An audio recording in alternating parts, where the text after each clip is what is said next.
आज हम बात करने वाले हैं आपकी और मेरी पसंदीदा कॉफ़ी को लेकर। अब आप सोच रहे होंगे कि इकोनॉमी टुडे में ये कॉफ़ी कहाँ से आई। ये इसलिए कि भारत के कॉफ़ी निर्यात में पिछले 4 वर्षों में काफ़ी तेज़ी आई है। और ये जो तेज़ी है ना, ये एक कप कॉफ़ी के लिहाज से कितनी इम्पॉर्टेंट है। आप देखिए कि भारत में कॉफ़ी का जो वैश्विक बाजार में दबदबा है और ये जो निर्यात है वो दोगुनी बढ़ोतरी के साथ आगे बढ़ रहा है। अब क्यों? वैश्विक स्तर पर जब हम ग्लोबली बात करते हैं तो भारत 7वां सबसे बड़ा उत्पादक है कॉफ़ी को लेकर, यानी चाय से ज़्यादा लोकप्रिय बनने की कगार पर है हमारी कॉफ़ी। अब अगर फाइनेंशियल ईयर 2023-24 में हम देखें तो 1 बिलियन से ज़्यादा जो डॉलर का निर्यात है वो कॉफ़ी के लिहाज से हमने छुआ है।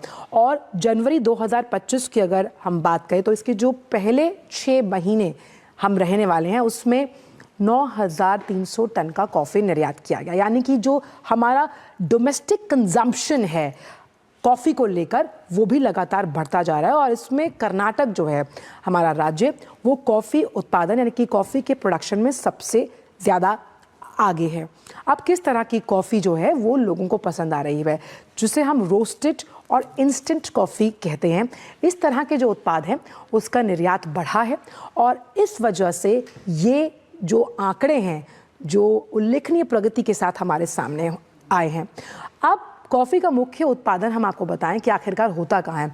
तो वेस्टर्न और जो ईस्टर्न घाट हैं वहाँ पर कॉफ़ी का मुख्य तौर पर उत्पादन किया जाता है। ये इसलिए क्योंकि ये तमाम जो घाट हैं वो अपनी बायोडाइवर्सिटी यानी कि जैव विविधता के लिए लोकप्रिय हैं। अब इस कॉफ़ी को आपके कप तक पहुंचाने के लिए और सिप करने के लिए कॉफ़ी बोर्ड का क्या रोल है? कॉफ़ी बोर्ड का रोल ये है कि किस तरह से इसकी उत्पादकता को बढ़ाया जाए, इसके लिए वो निरंतर प्रयासरत है। और इसीलिए इंटीग्रेटेड कॉफ़ी डेवलपमेंट प्रोजेक्ट को कैसे आगे बढ़ाया जाए, कॉफ़ी को कैसे स्थिर किया जाए, ये बहुत इंपॉर्टेंट है। और आज हम चर्चा करेंगे उन 1.5 लाख आदिवासियों की जो अराकू कॉफ़ी की वजह से उनकी ज़िंदगी में आमूल चूल परिवर्तन आया।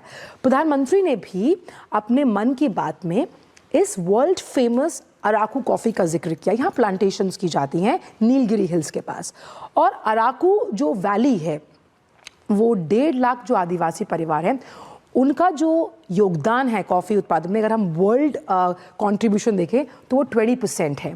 तो आप उस लिहाज से समझिए कि कॉफ़ी कैसे कई समुदाय के लिए जीवन यापन, जीवन निर्वहन के लिए ज़रूरी है। और अराकू कॉफ़ी की डिमांड आप यहीं से समझ सकते हैं कि 90% वो जब मार्केट में आती है उससे पहले ही वो एक्सपोर्ट हो जाती है। तो लबोलुबाब यही है कि वो कॉफ़ी जो हमें नींद से जगाती है, वो कॉफ़ी जो आपके और मेरे सुबह के नाश्ते का जायका बढ़ाती है, अब वो वैश्विक स्तर पर अपनी पहचान के साथ आगे बढ़ रही है। ये पहचान कैसे इस सेक्टर को आने वाले समय में गेम चेंजर बनाएगी इंडियन इकोनॉमी के लिए, इस पर करेंगे चर्चा। लेकिन वक्त एक छोटे से ब्रेक का है। इकोनॉमी टुडे में आप जुड़े रहिए इस खास शो के साथ। हम लोग डीडी न्यूज पर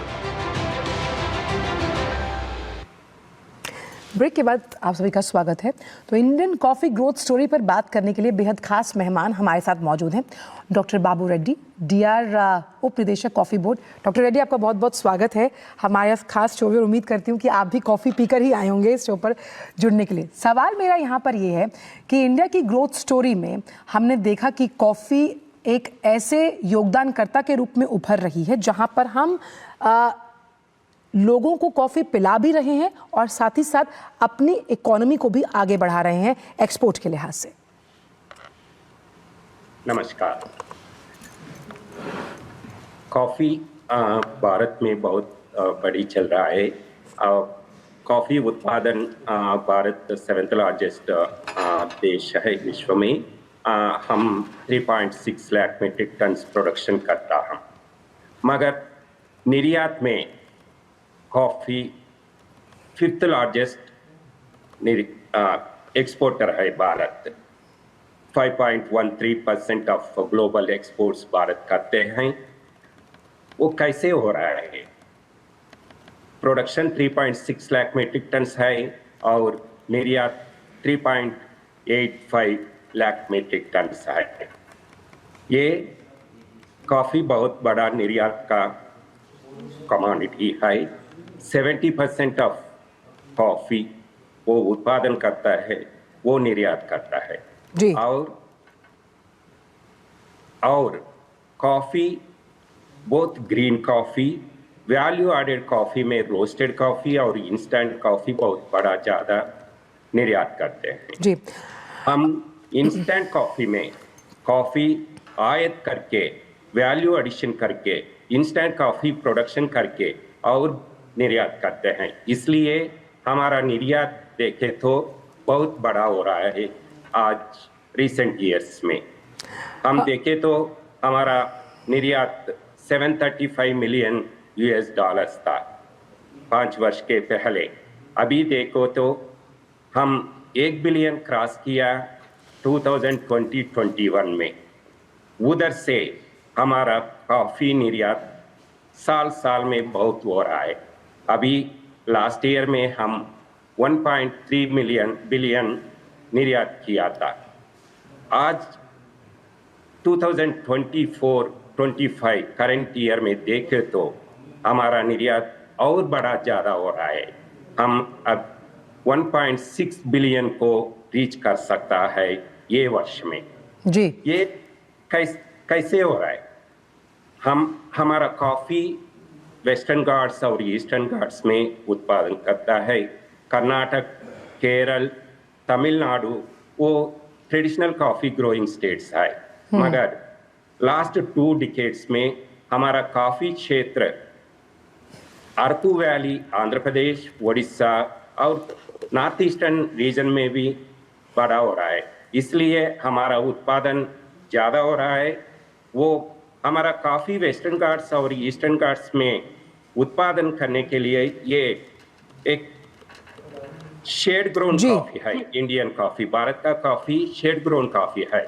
और विदेशी कॉफी देखे तो वो ओपन कंडीशन में करता है।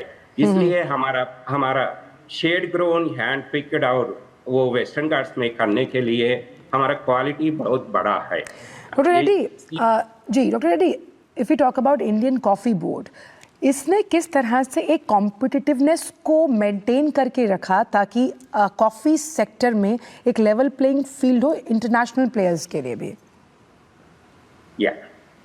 इसलिए हाँ, उत्पादन ज़्यादा करने के लिए और निर्यात ज़्यादा करने के लिए coffee board ministry of commerce and industry के अंदर में डेवलपमेंट ऑफ कॉफ़ी के लिए इंटीग्रेटेड कॉफ़ी डेवलपमेंट प्रोजेक्ट में बहुत बड़ा सपोर्ट करता है कॉफ़ी सेक्टर को, एंटायर वैल्यू चेन को।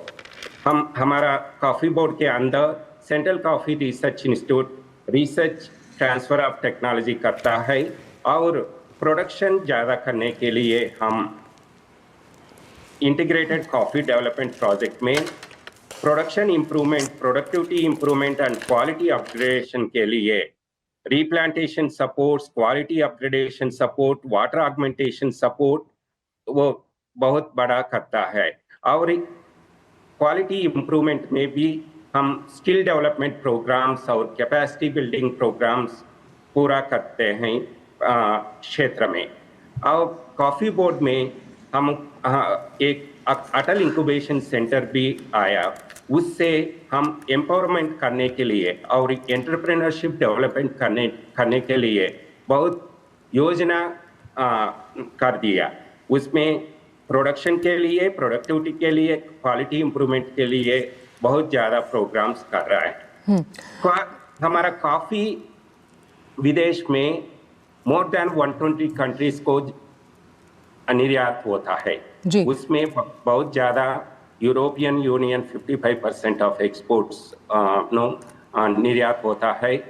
ये प्रमोशन के लिए, एक्सपोर्ट प्रमोशन के लिए और ब्रांडिंग के लिए कॉफ़ी बोर्ड बहुत ब्रांडिंग एक्टिविटीज़ भी करता है। डॉक्टर रेड्डी, अगर हम इसको इस हिसाब से समझें, अगर हम डोमेस्टिक कंजम्पशन की बात बढ़ाने की बात कर रहे हैं, चाहे ऑफिस कल्चर हो, कॉर्पोरेट कल्चर है, इनफैक्ट अगर हम तमाम जो इनफॉर्मल या फॉर्मल मीटिंग्स की बात करते हैं, उस लिहाज से डोमेस्टिक कंजम्पशन को बढ़ाने के लिए किस तरह से कॉफ़ी बोर्ड काम करता है? डोमेस्टिक कंजम्पशन में अभी लास्ट 2 डिकेड्स में डोमेस्टिक कंजम्पशन ज़्यादा हो रहा है।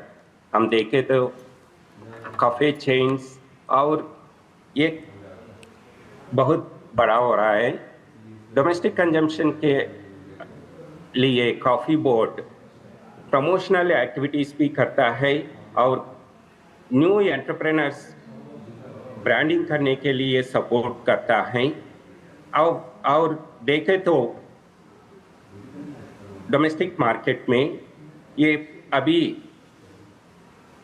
भारत पॉपुलेशन ज़्यादा है, उसमें यंगर पॉपुलेशन ज़्यादा हो रहा है और हायर डिस्पोजेबल इनकम ज़्यादा हो रहा है। ये कॉफ़ी चेन्स में ये यंग पॉपुलेशन बैठ के वो कॉफ़ी कंजम्पशन के वो सपोर्ट कर रहा है। Towards this line, Coffee Board is working to engage and ji develop entrepreneurship development and skill development programs and quality improvement programs domestic market में भी करता हूँ जी। और प्रमोशन एक्टिविटीज भी करता हूँ। जी बिल्कुल, बहुत बहुत शुक्रिया डॉक्टर रेड्डी। हम उम्मीद करते हैं कि कॉफ़ी का ये कप जो है कई ऐसे टेबल्स हैं जिनकी शान बढ़ाता रहेगा। बहुत बहुत शुक्रिया इस शो पर जुड़ने के लिए। तो किस तरह से कॉफ़ी अब मल्टीलैटरल फोरम्स पर और इस सेक्टर में आमूल चूल परिवर्तन के बाद उल्लेखनीय प्रगति में एक्सपोर्ट के साथ आगे बढ़ती हुई।